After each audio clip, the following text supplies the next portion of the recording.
Hello, Margie Bryant, and I'm here with a very good friend of mine, Lisa Evans. And it's just a super exciting time, Lisa. You're sharing a new launch of a fantastic book, Tales of Courage, Stories from the Heart. And Lisa, this is the second book that you have launched. And in this series, the first one was the Tales of Inspiration. That's right, And yes. being an author yourself and being a story midwife, it's just absolutely outstanding. And it's really Lisa's skills in being a story midwife is really something that I think is just wonderful for the world to know much more about. Lisa, Thanks. and tell us a little bit about that background first, and tell us more about the incubating of this new book, a new baby.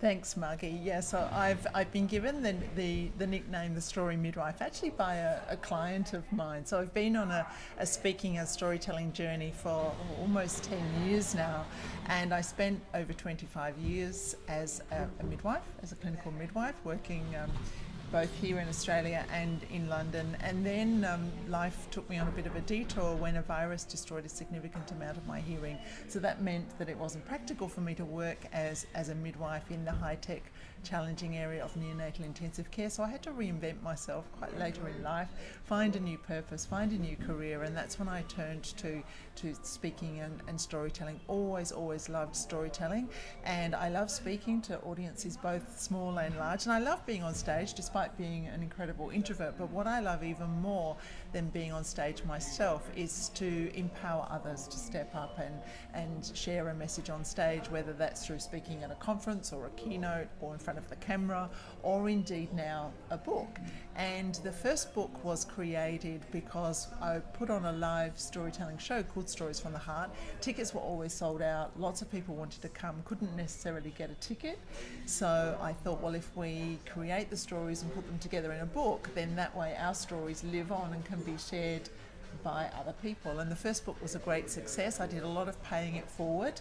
So I released a lot of books out into the world. I'd give them to strangers at airports and give them to people who were going on adventures overseas to see where the books would end up, and I put little messages in the front. So that's been a lot of fun. And a lot of the authors in the books are first-time authors, and first time for some of them getting their stories out there, and for many people stories that they have held on to that are very deep and personal for some time, but now they're ready to let them out into the world with the aim of helping others. So that's sort of my superpower and passion, if you like, helping people bring their stories out either on stage or on the page.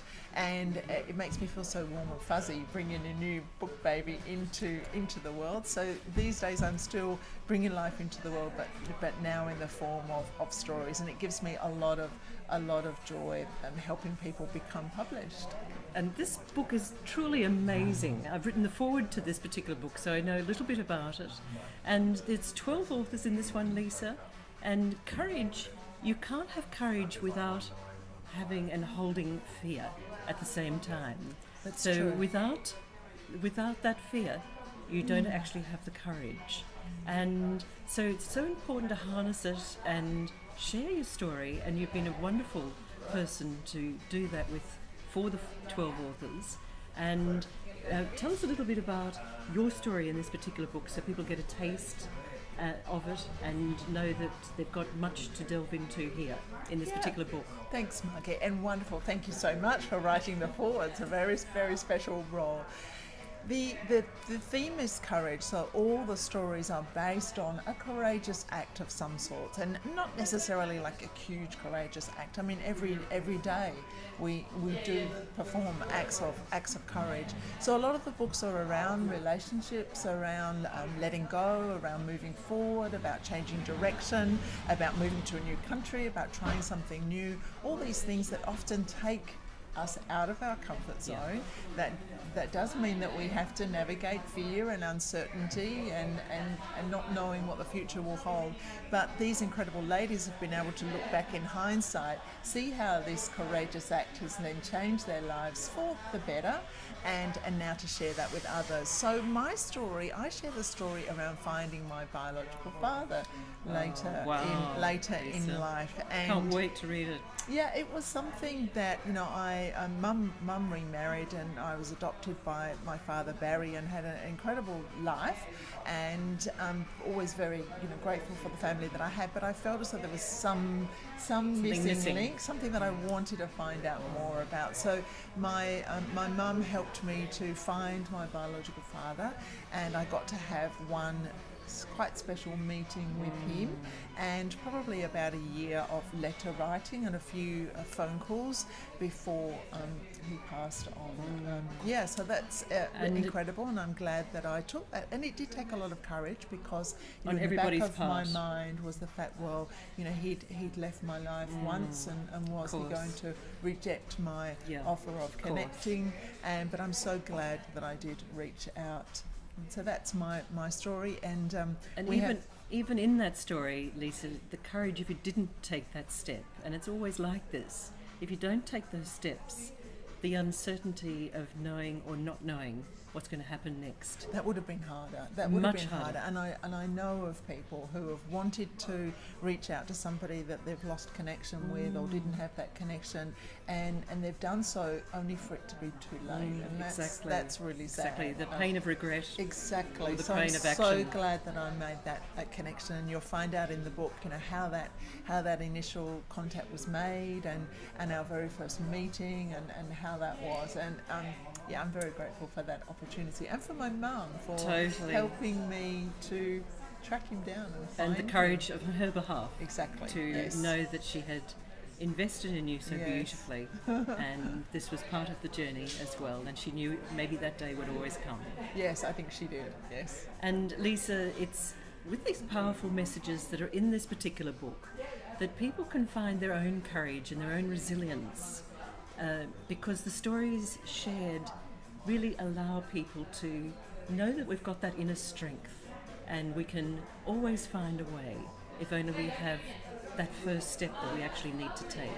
So these 12 authors, Lisa, you've had the beautiful privilege of being the midwife for each of these beautiful authors, who I know are heroines in their own journey, and you have actually helped them in a midwife way to make sure that their story got told in the most beautiful way. And I just really congratulate you on that. Thank you Lisa. very much. Thank you. How can people reach out and get a copy of this particular book now? So the book's available as a paperback, and you can order the book through my website, www.speakingsavvy.com.au. It's free postage in Australia, the UK, Jump and on, Europe. folks. Yep. Grab it now. And it will be on Amazon just in a couple of weeks, not quite yet. Absolutely, so we will have super. an ebook launch, but for now it's a beautiful paperback book with colour photos of all the authors on the back. We're all Australian women. And it's only just out, Lisa. It is, just a few days. Out, which is absolutely beautiful. And I adore the cover, Lisa. Thank beautiful, you. Beautiful nice job. Nice colours, isn't it? Absolutely. And the colour of yellow for that heart journey. And all of them are stories from the heart. They are. And Lisa has awesome programs, Stories from the Heart, and also you have free coaching as well, other things that people can reach out to you. Yep, coaching, training, workshops, mentoring, a range of things on my website. So if you're sitting there thinking, how can I get my story told? This is the lovely lady that can actually help you, just like a beautiful doula and a midwife. She will be able to help you in that journey. You'll know the resilience in your own life, and you'll have that, but Lisa's your lady for the Stories from the Heart. Thank you so much, Lisa. Really, really appreciate it. And any last messages that you'd like to share on the Stories from the Heart and Tales of Courage? I guess I'd just like to say to the listeners that don't keep your story to yourself, because the world deserves to hear your story, and we all have stories worth sharing. So whether it is a journal, or whether it's in front of the camera, or in a book, tell your story. Share it with others, because I know others will be interested in hearing it. No doubt about that. It's absolutely beautiful. And also self-publishing, Lisa, in your journey of self-publishing, you have been able to incubate that, and people can reach out. If they're also interested in knowing about that, you will be Absolutely. the lady to reach. Yes. And be gorgeous. Thank you very much for today, Lisa, and huge congratulations to all the authors, and to you particularly as being the story midwife. Thanks. You so much. Thanks, Margie.